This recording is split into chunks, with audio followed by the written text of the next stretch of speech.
بسم الله. السلام عليكم سيداتي المشاهدات، الساده المشاهدين. نقدم لكم اليوم وصفه ديال الدبس الهنديه اللي هو التين الشوكي.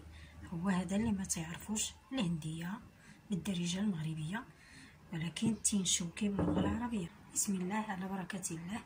نبداو. هذه 2 كيلو ديال الهنديه ونص كاس ديال الماء. ها هو. غنستمروا في التقطيع ديال هذه الكميه ونتلاقاو. دابا غادي نزيدو عليها هاد نص كاس ديال الماء. ها هو غادي نزيدو عليها وغادي نحطوها فوق النار. هي سيداتي هنا حطيتو فوق البوطه يطيب وهو تيطيب وانتي تتحركي مره وملي يوجد غادي نرجع لكم. ملي تيوصل هاد اللون هانتوما شوفوا معايا تنحيدوه من العافيه. كيبقى يغلي كيولي اللون ديالو شويه تيميل للمارون. صافي تنزولو ديك الساعه.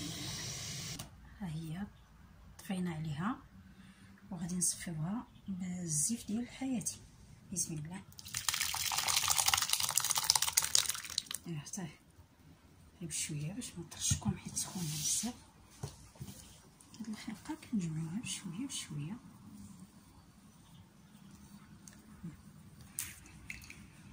وهي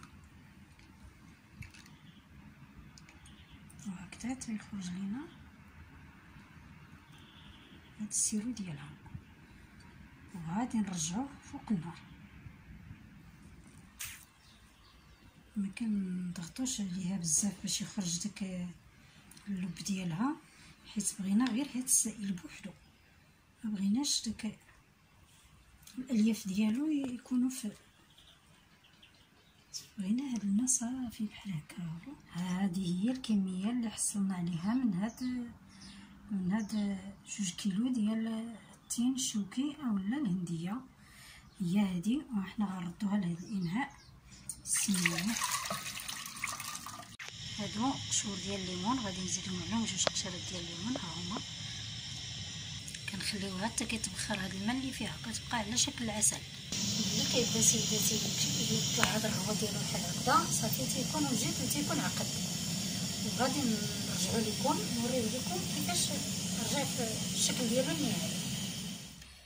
وهكذا كيرجع الدبس ديالنا، هو كيرجع على شكل عسل بحال العسل. ها هو هذا، وهو تنخبيو البرد الرواح لكلشي. ها هي كيفاش رجعت عسل. دابا غادي نحطها هاد البوطه هادي. ها هي سيدتي كيفاش كترجع، واحتفظي بها وتبقى ليك السنه كلها ما تتخسر ما تيطرى لها والو. المهم سدي عليها وحطيها في مكان جاف